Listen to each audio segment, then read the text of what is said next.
Now we will study section 149 subsection 4. इसमें ये है कि every listed public company shall have at least one third of the total number of director as independent director, and central government may prescribe the minimum number of independent director in case of any class or class of public companies.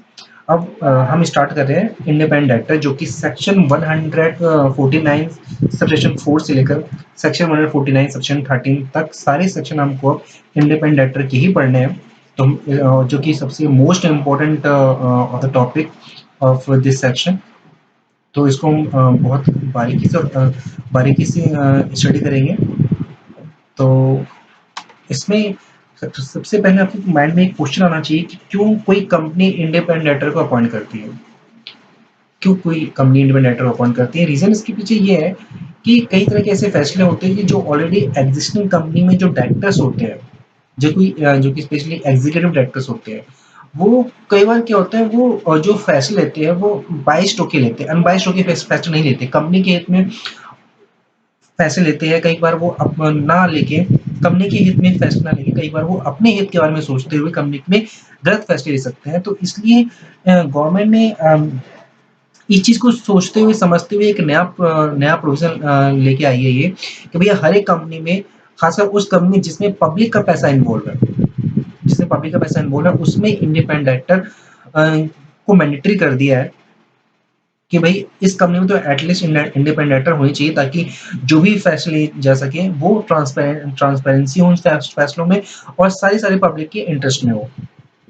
तो इसलिए basically ये एक logic है कि भाई independent director को किसी भी कंपनी में अपॉइंट करने का। तो इसके बारे में सारे प्रोविजंस डेप्थ में पढ़ेंगे। अब हम स्टार्ट करते हैं। तो पहले से मैंने बताया आपको, इसे फर्स्ट प्रोविजन जहाँ से सेक्शन 140 सेक्शन 4 से स्टार्ट है, उसमें ये कहा गया है कि हर एक लिस्टेड पब्लिक कंपनी उसमें कम से कम 1/3 of the total number of director independent director होनी चाहिए।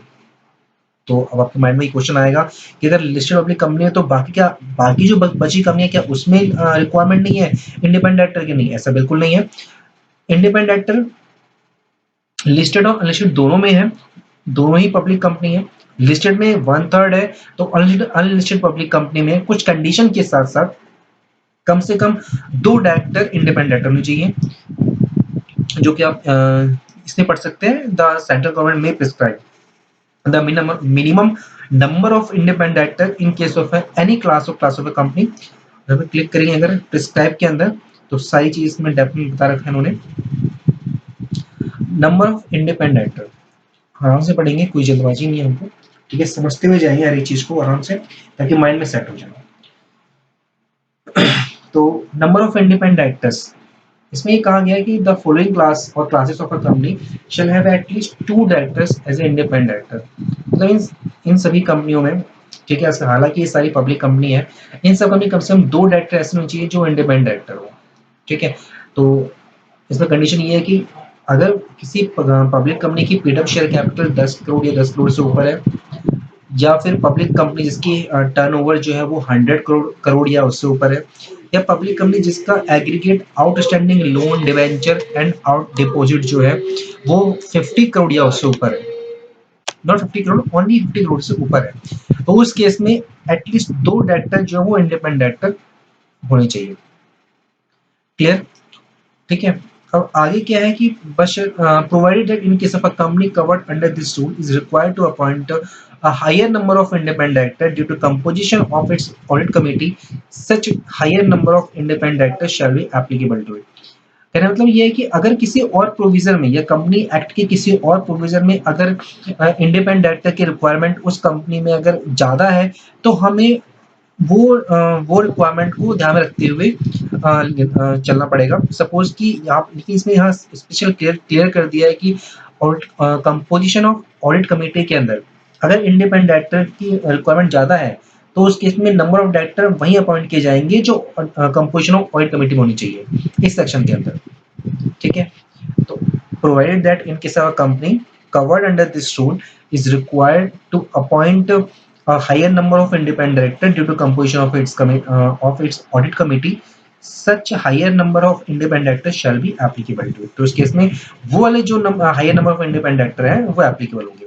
ये हम आगे पढ़ेंगे और जो ऑडिट कमेटी का एक सेक्शन है 177 है उसके अंदर डिटेल में पढ़ना है कि कम से कम कितने इंडिपेंडेंट डायरेक्टर होने चाहिए, कितने नहीं होने चाहिए, तो सारी चीज़ें हम डेप्थ में पढ़ेंगे। सारी चीज़ें उसी मैटर को लेके इसने यहाँ लिंक कर दिया है कि अगर किसी और प्रोविजन में अगर हायर नंबर इंडिपेंडेंट डायरेक्टर की हमें रिक्वायरमेंट है तो वो रिक्वायरमेंट फुलफिल करेंगे इस सेक्शन में, ना कि 2 डायरेक्टर इसमें एप्लीकेबल होंगे इस केस में।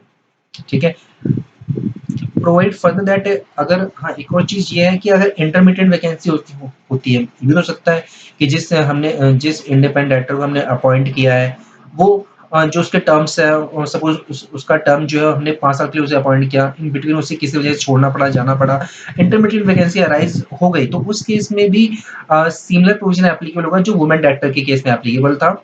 उसमें भी यही था कि उस वैकेंसी को फिल करने के लिए जो मैक्सिमम टाइम है वो क्या है, within 3 months from the date of vacancy of from the date of such vacancy or immediate next board meeting whichever is later।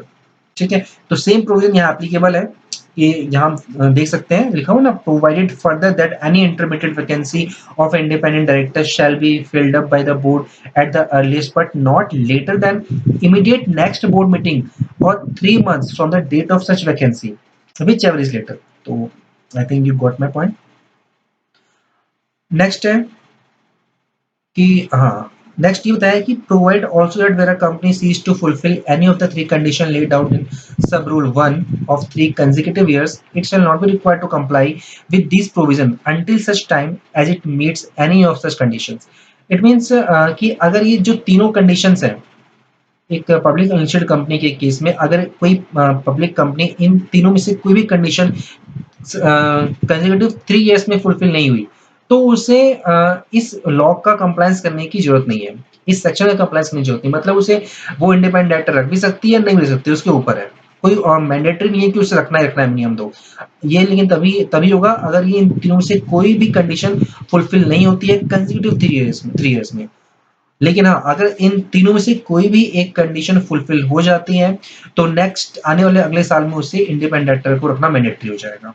यही इसने यहाँ प्रोविजन यहाँ इसने यही कहा है कि provide also that where a company ceases to fulfil any of the 3 condition. Ceases to fulfil मतलब कि नहीं नहीं कर पाती या तोड़ देती है कंडीशन, नहीं कर पाती है fulfil. Ceases to fulfil any of the 3 condition laid down in sub rule 1 of 3 consecutive years तो it shall not be required to comply with this provision until such time as it meets any of such condition। तो ये तब तक provision apply नहीं करना जब तक ये दोबारा इन तीनों से दोबारा कोई एक कंडीशन फुलफिल नहीं हो जाते।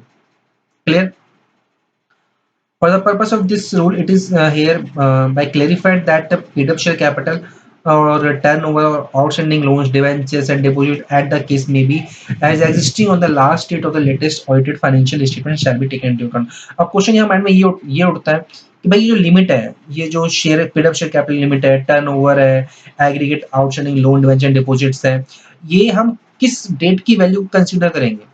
तो इसमें ये कहा गया है कि जो लेटेस्ट ऑडिटेड फाइनेंशियल स्टेटमेंट होगी उनमें जो फिगर दी गई होगी उसको कंसीडर करते हुए हम ये डिसाइड करेंगे कि अगले साल नेक्स्ट इस साल के लिए करंट फाइनेंशियल ईयर में इंडिपेंडेंट डायरेक्टर को अपॉइंट करना है या नहीं करना। तो ये कौन सा हम फाइनेंशियल स्टेटमेंट देखेंगे? Latest audited financial statement. Okay, done. Provide that a company belonging to any class of a company for which a higher number of independent directors has been specified in the law for a timing in force shall comply with the requirements specified in such law। इस ये जो line है इसका अगर इसका same मतलब है जो इस लाइन में कहा गया है ऑडिट कमेटी केस में, इसमें यही कहा कि अगर किसी और प्रोविजन में अगर higher number of independent director की रिक्वायरमेंट है तो वो वाला लॉ एप्लीकेबल होगा बजाय इस लॉ के। तो वहां पर सपोज कि दूसरे प्रोविजन के अंदर इंडिपेंडेंट डायरेक्टर कम से कम 4 अपॉइंट करना है तो इस प्रोविजन में भी कम से कम 4 डायरेक्टर को अपॉइंट किया जाएगा बजाय 2 के। डन। और लास्ट है ये कि भाई following class of unlisted company shall not be covered under sub rule 1 नेमली, मतलब कि इन तीनों के ऊपर ये लॉ एप्लीकेबल नहीं है। किन किन कंपनियों के अंदर? ये जो जॉइंट वेंचर है, होली ओन्ड सब्सिडियरी कंपनी है और डोरमेंट कंपनी है। अगर ये कंपनीज हैं तो इनके ऊपर ये इंडिपेंडेंट डायरेक्टर का जो लॉ है सेक्शन 114 सेक्शन 4 एप्लीकेबल नहीं होगा। अब हम आगे की ओर मूव करते हैं। ये तो क्लियर हो गया आई थिंक। लास्ट में आपको एक बार रिवाइज करवा दूंगा, तो इसकी आप टेंशन मत लीजिए। ओके, नाउ हम स्टडी करते हैं आगे। आगे क्या कह रखा है? आगे हमने कहा है सेक्शन 114 सेक्शन 4 हमारा हो गया। अब हम आगे मूव कर रहे हैं। इसमें सेक्शन 114 सेक्शन 5 कुछ नहीं है, ये इतना खास नहीं है एग्जाम पॉइंट ऑफ व्यू से। बस इसमें ये कहा है कि जो कंपनी रजिस्टर्ड हुई है इस एक्ट जो रजिस्टर्ड नहीं हुई थी इस एक्ट, मेरा कहना मतलब है कि जो कंपनी एग्जिस्ट कंपनी थी या इस एक्ट से पहले जो कंपनी रजिस्टर्ड थी, ठीक है, उसको इस लॉ के आ जाने के 1 साल के अंदर इस लॉ का कंप्लायंस करना पड़ेगा। खास नहीं है, ये इरेलेवेंट है एग्जाम पॉइंट ऑफ व्यू से, तो सेक्शन 149 सबसेक्शन 5 ना ही करो ज्यादा बेटर है। Section 149 subsection 6। अब इस यहाँ 6 एक बड़ा अपने आप में बहुत एक अच्छा खासा सेक्शन है, बहुत ध्यान से पढ़ना है। सेक्शन 149 सबसेक्शन 6 में मोस्टली बच्चे कंफ्यूज होते हैं, तो आपको मैं कंफ्यूजन कहीं रखने नहीं दूंगा। सेक्शन 149 सबसेक्शन 6, इसमें ये कहा गया कि आखिर इंडिपेंडेंट डायरेक्टर कौन होते हैं, कौन है इंडिपेंडेंट डायरेक्टर, किनको इंडिपेंडेंट डायरेक्टर कहते हैं, कौन से ऐसे लोग हैं जो इंडिपेंडेंट डायरेक्टर की कैटेगरी में आते हैं, तो वो हमें सेक्शन 149 सबसेक्शन 6 में पढ़ना है। और कौन सी कंपनी में इंडिपेंडेंट डायरेक्टर, कौन इंडिपेंडेंट डायरेक्टर बन सकता है कंपनी में, कौन नहीं बन सकता, ये सारा कुछ हमें सेक्शन 149 सबसेक्शन 6 में पढ़ना है। ठीक है, थोड़ा सा माइंड कॉन्सेंट्रेट रखना अपना और पढ़ना, कहीं इधर उधर माइंड अपना डाइवर्ट नहीं करना है। Focus on section 149 subsection 6। इसमें लिखा हुआ है कि an independent director in relation to a company means a director other than MD or a whole time director or a nominee director। अब इस लाइन से साफ यहाँ इसने क्लियर कर दिया है कि भैया कि किसी भी कंपनी की रिलेशन देखा जाए तो इंडिपेंडेंट डायरेक्टर का मतलब वो नहीं है, एमडी मैनेजिंग डायरेक्टर नहीं है, होल्डर डायरेक्टर नहीं है, ना ही वो नॉमिनी डायरेक्टर है। कौन है इंडिपेंडेंट डायरेक्टर? वो डायरेक्टर है जो कि बोर्ड की ओपिनियन में अगर ऐसा है कि वो पर्सन क्या है, पर्सन ऑफ इंटीग्रिटी है and possesses relevant expertise and experience है, तो वो पर्सन जो है एज ए इंडिपेंडेंट डायरेक्टर माना जाएगा। एक डेफिनेशन इसने अपने एक मीनिंग इसने बता दिया है कि who is a independent director. तो an independent director in relation to a company का मतलब means a director other than MD, whole time director और नॉमिनी डायरेक्टर। ठीक है, who is in the opinion of the board is a person of integrity and possesses relevant expertise and experiences. Such person is known as a independent director. Second ये कि B, जो ना independent director ना तो था ना वो ना है, कौन नहीं है, वो कंपनी का प्रमोटर नहीं है, ना था, ना ही कंपनी की होल्डिंग सब्सिडी एसोसिएट कंपनी का वो प्रमोटर था, ना है।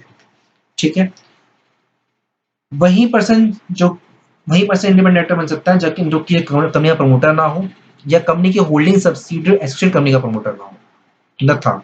ओके, सेकंड ये है कि वो रिलेटेड पर्सन ना हो कंपनी के डायरेक्टर का, कंपनी के प्रमोटर का, और कंपनी की जो होल्डिंग सब्सिडी एसोसिएट कंपनी है उसमें जो डायरेक्टर और प्रमोटर है उसका कोई रिलेटेड पर्सन ना हो। ठीक है, वो इंडिपेंडेंट डायरेक्टर उस कंपनी का डायरेक्टर नहीं बन सकता। ठीक है, क्लियर हो गया। सेकंड ये है, क्लियर हो गया ना। सी पे आते हैं, है ना।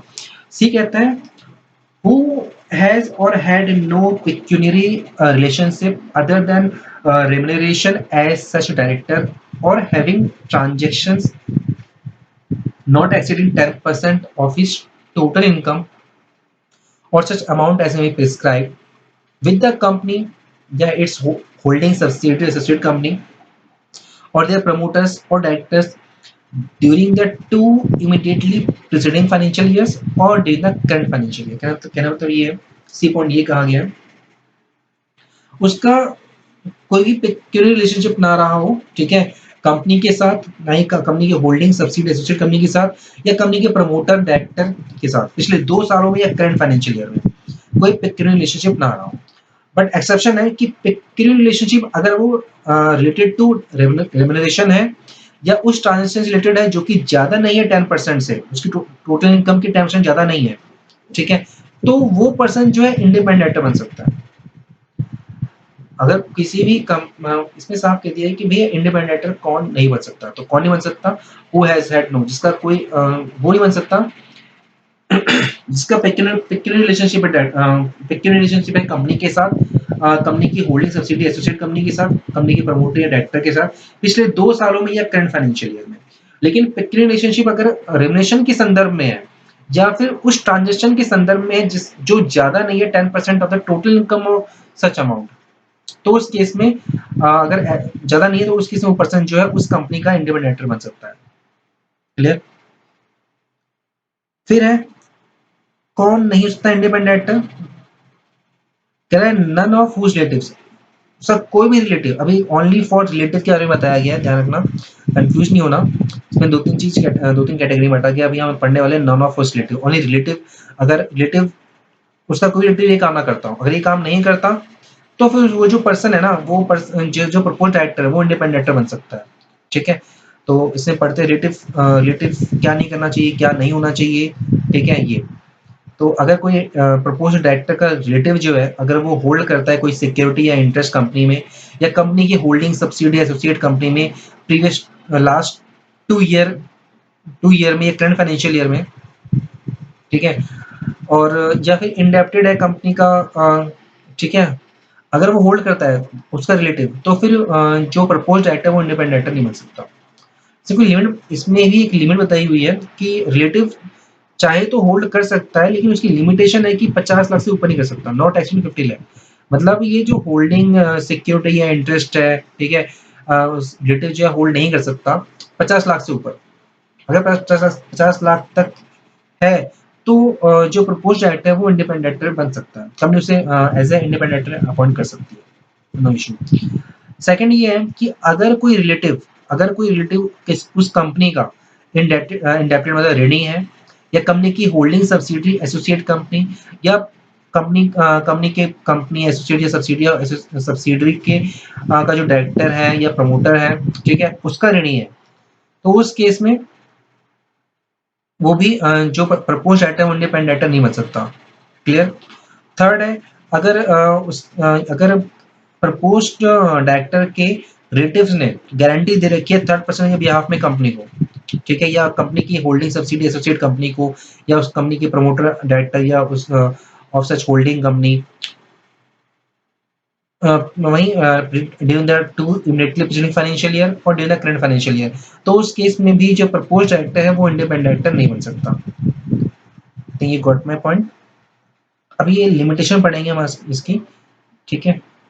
अभी कहता है कि हैज या मतलब none of whose relatives has any other pecuniary transactions or relationship with the company or its subsidiary or its holding or associate company amounting to 2% और more of its gross turnover और total income singly और in combination with the transaction referred to in subsection 1, 2 और 3।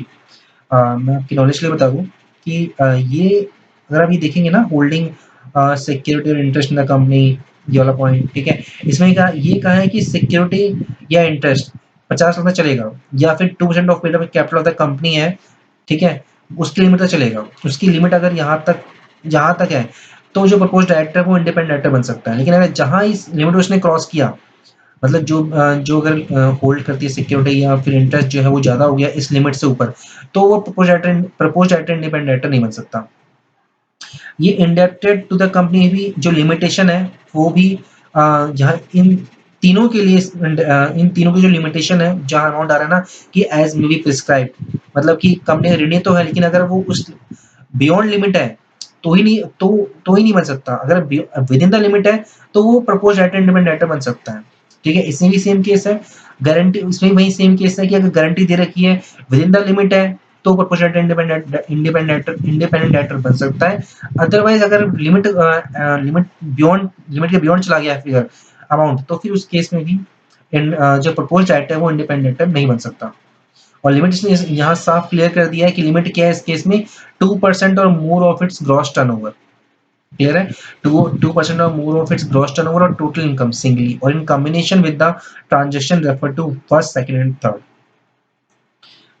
Normal देखा जाए, normally मैं अगर इस तीनों को एक क्रक्स में डिफाइन करूँ तो मैं ये कहूँगा कि प्रपोज्ड डायरेक्टर का अगर रिलेटिव अगर ये सिक्योरिटी होल्ड कर रहा है किसी कंपनी में पिछले last during two immediately preceding financial year या करंट फाइनेंशियल ईयर में, तो प्रपोज्ड डायरेक्टर इंडिपेंडेंट डायरेक्टर नहीं बन सकता।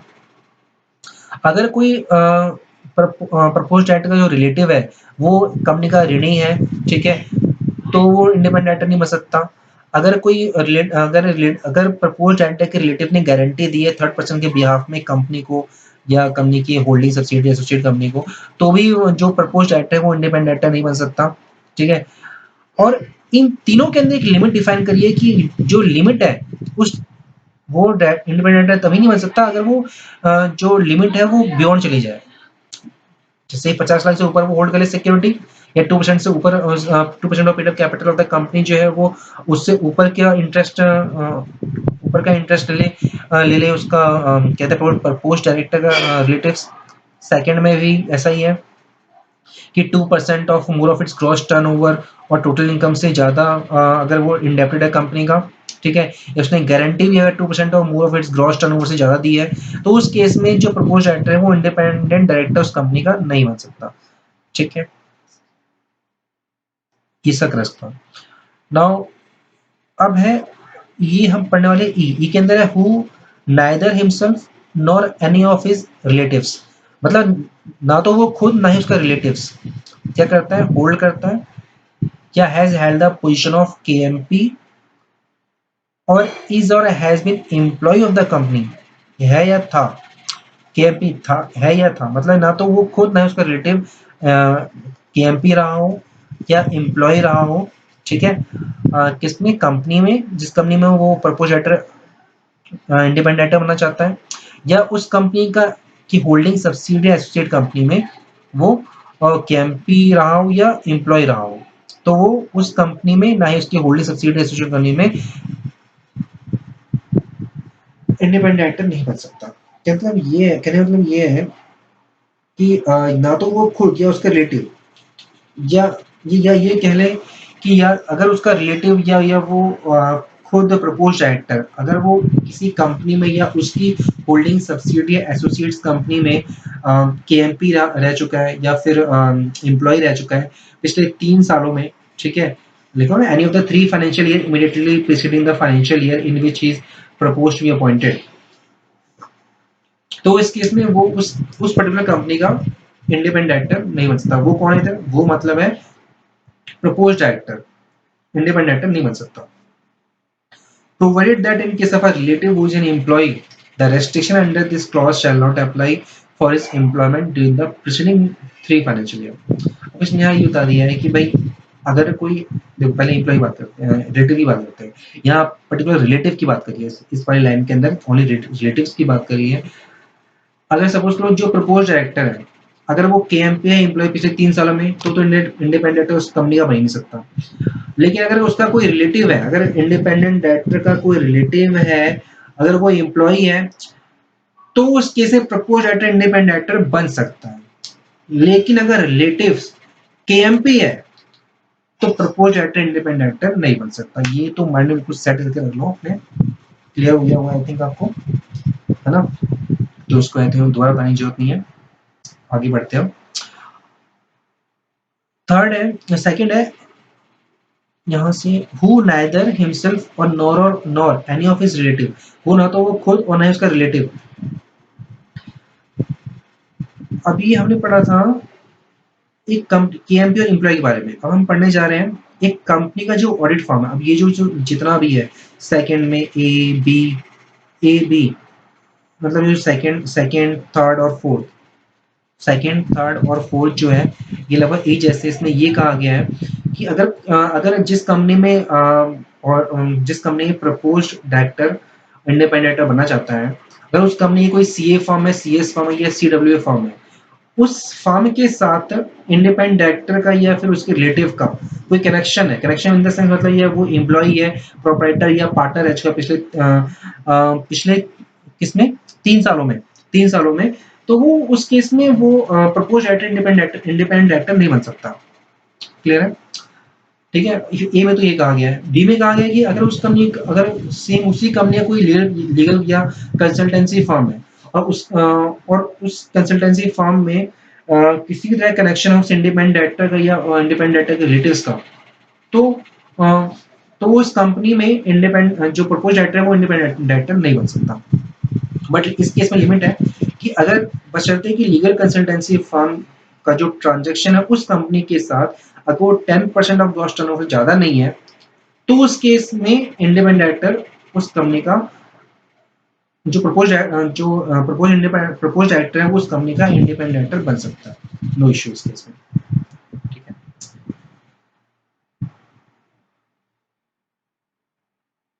अब है थर्ड में कह रहा है कि hold together with the relatives.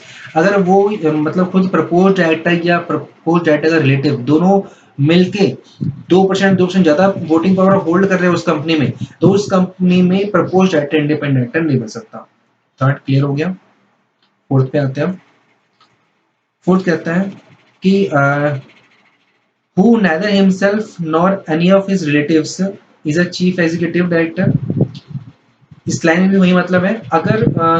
अगर कोई ऐसी एनपीओ है जो कि उस कंपनी से, जिस कंपनी में प्रपोज डायरेक्टर इंडिपेंडेंट बनना चाहता है, उस कंपनी में उसका जो उसको उस कंपनी से रिसीव जो है 25% से ज्यादा मिली हुई है, ज्यादा मिलती है, या फिर उसका जो उसमें वोटिंग पावर है वो 2% ज्यादा है, उस केस में वो जो एनपीओ है उस एनपीओ में अगर किसी भी तरह से कोई कनेक्शन है किसका, प्रपोज इंडिपेंडेंट डायरेक्टर या उसका रिलेटिव का, तो उस केस में प्रपोज इंडिपेंडेंट डायरेक्टर उस कंपनी का इंडिपेंडेंट डायरेक्टर नहीं बन सकता। प्रपोज डायरेक्टर उस कंपनी का इंडिपेंडेंट डायरेक्टर नहीं बन सकता। क्लियर हो गया पॉइंट?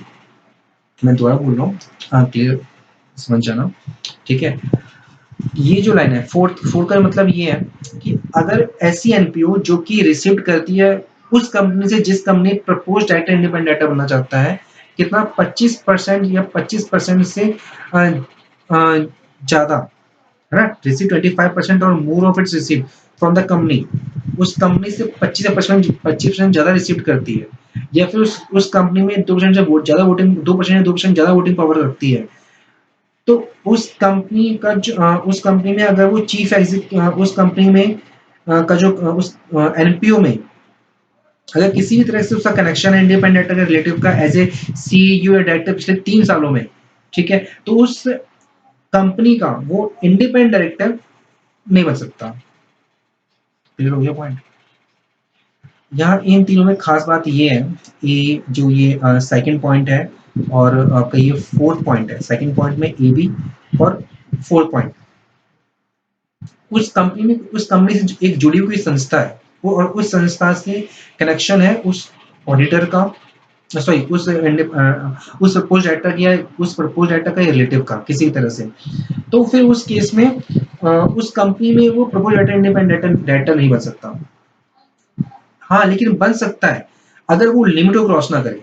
जैसे कि फर्म में तो कोई लिमिट ही नहीं है।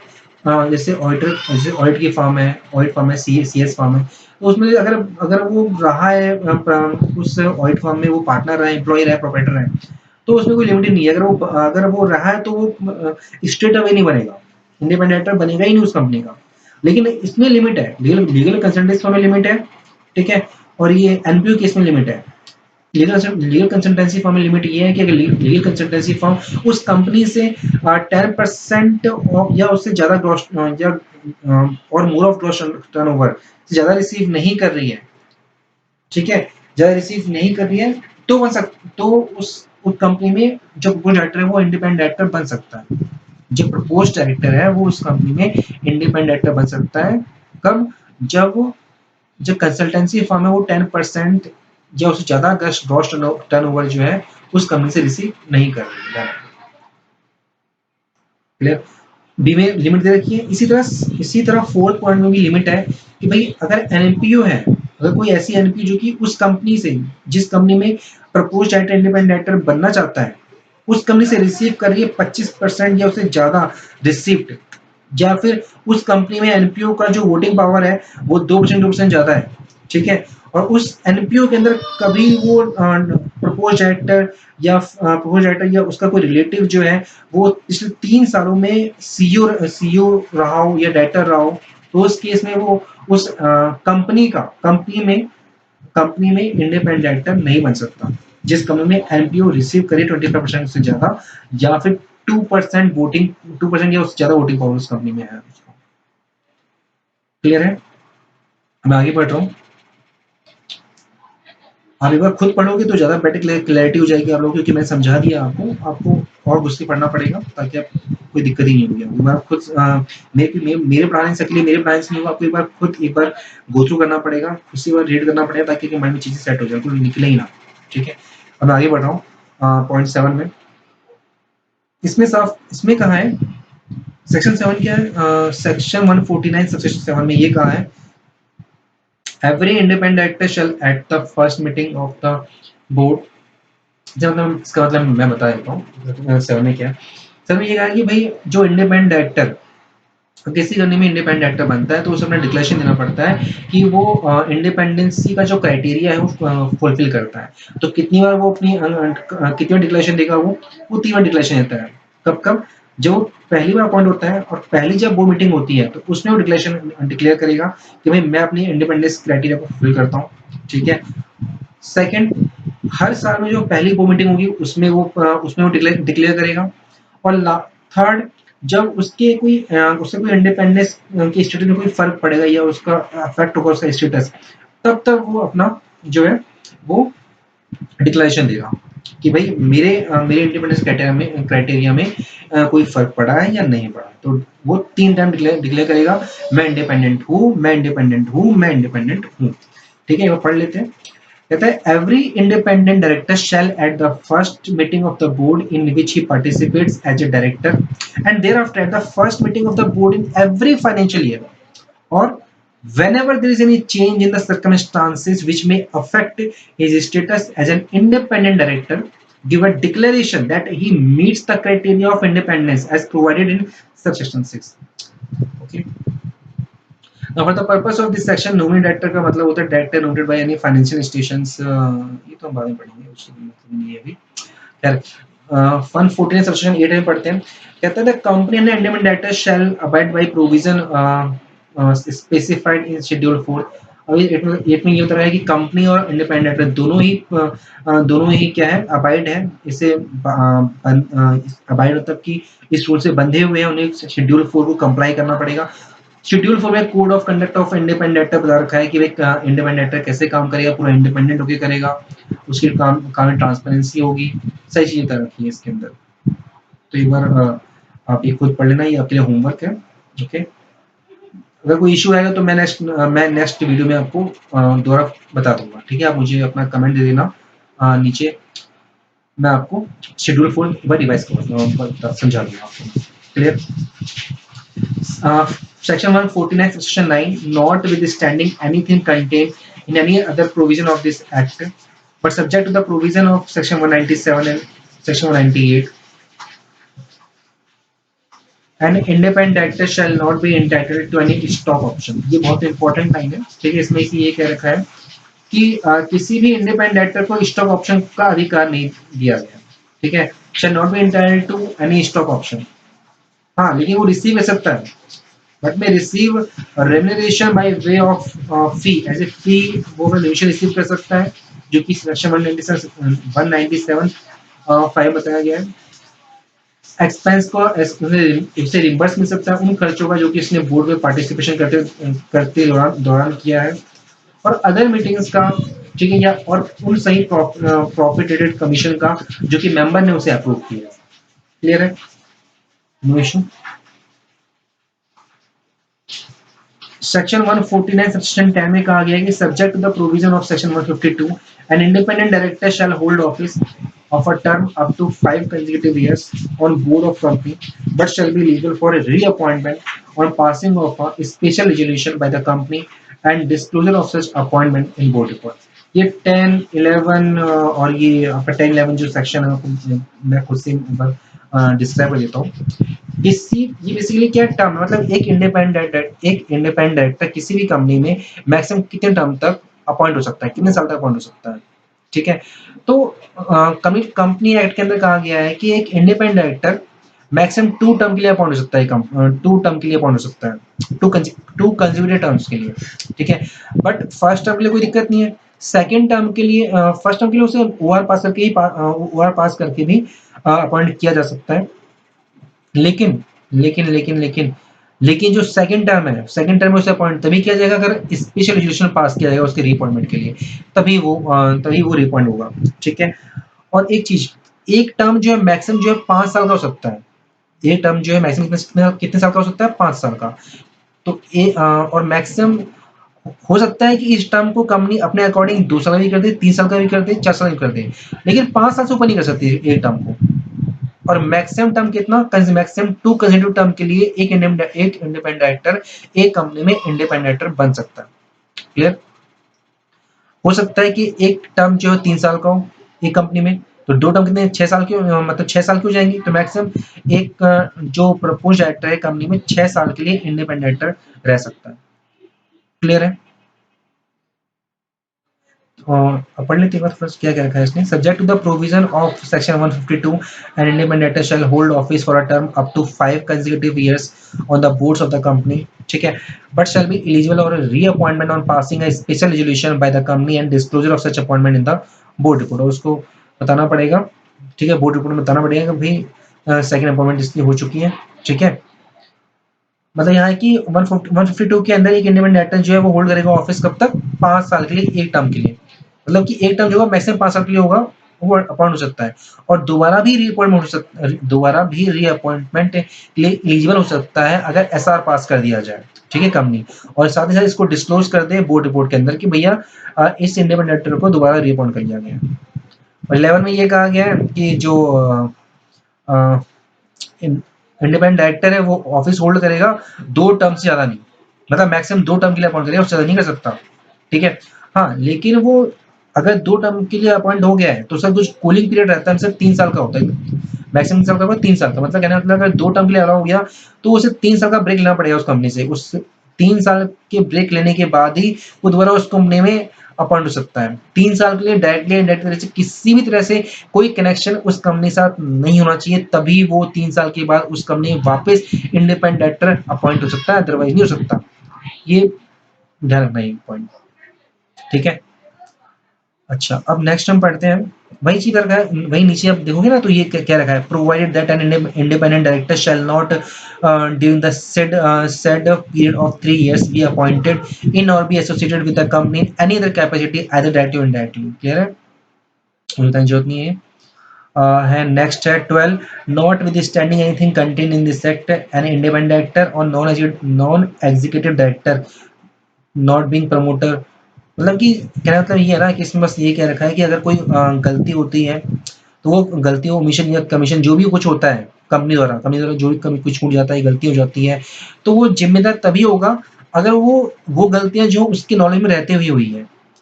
क्लियर है पॉइंट? मतलब इंडिपेंडेंट डायरेक्टर अपनी गलतियों की जवाबदेही उन कंपनियों की गलतियों की जवाबदेही तभी होगा अगर वो गलती उसकी नॉलेज में रहती हुई हुई है, या उसने ड्यू डेलिब्रेट नहीं किया, उसने डिलिजेंटली ड्यू डिलिजेंस नहीं किया है, या उसने नेग्लिजेंट वे में काम किया है, समथिंग जो उसे पता है फिर भी उसने वो गलत होने दिया है वो चीज। तो उस केस में जो है वो जो है इंडिपेंडेंट डायरेक्टर जवाबदेही होगा, वो अकाउंटेबल होगा उस केस में, ठीक है। ही शैल बी हेल्ड लायबल। अब है the provision of section 6 and 752 in respect of retirement of director. एक और चीज हम आगे जो पढ़ेंगे सेक्शन 152 के अंदर पढ़ेंगे, रिटायर बाय रोटेशन का प्रोविजन पढ़ेंगे। और वो जो सेक्शन 152 रिटायर बाय रोटेशन है वो इंडिपेंडेंट डायरेक्टर के ऊपर एप्लीकेबल नहीं होता है, ये ध्यान रखना आपको, ठीक है। और एक और चीज ये रहा, ये ना हु पोजेसेस द क्वालिफिकेशन। एक एफ हमसे छूट गया था, एफ के अंदर था कि इंडिपेंडेंट डायरेक्टर के अंदर क्या क्वालिफिकेशन होनी चाहिए। तो भाई कंपनी जो बिजनेस है उसके अकॉर्डिंग उसे फाइनेंस लॉ इन सब की नॉलेज होनी चाहिए, उसमें एक्सपर्टाइज होना चाहिए। वो तो पढ़ोगे आप ना अगर, तो क्वालिफिकेशन ऑफ इंडिपेंडेंट डायरेक्टर है, एन इंडिपेंडेंट डायरेक्टर के पास क्या है? Shall possess appropriate skill experience and knowledge in one or more fields of finance law management sales marketing administration research corporate governance technical operations or other discipline related to the company's business होनी चाहिए। Okay, और एक और चीज़ ने बता रखा है कि जो है इंडेप्टेड वाला केस है, जो गारंटी वाला केस है, इन दोनों केसेस में भी 50 लाख की लिमिट एप्लीकेबल है, ध्यान रखना। ऊपर हमने जो पढ़ा था, एक तो हमने पढ़ा था होल्ड, कहते हैं जो सिक्योरिटी होल्ड करती है कंपनी, मतलब जो उसका रिलेटिव सिक्योरिटी होल्ड करता है, ठीक है, उसे रिलेटिव सिक्योरिटी होल्ड करता है, तो उसके लिए 50 लाख की लिमिट है। और यहाँ इसने स्पेशली बता दिया है कि भैया वो तो 50 लाख की लिमिट है ही, प्लस में इन दोनों में भी प्लस 50 लाख की लिमिट है, मतलब 2% भी एप्लीकेबल है और 50 लाख की लिमिट भी एप्लीकेबल है, यहाँ क्लियर कर दिया है। तो I think you got my point. तो इस वीडियो में मैं आपको अभी इतना ही बताऊंगा, ठीक है। बाकी आप एक बार खुद से एक बार गो थ्रू कर लेना इस प्रोविजंस को, इंडिपेंडेंट डायरेक्टर के प्रोविजंस को, ताकि मोर क्लैरिटी हो जाए आपको।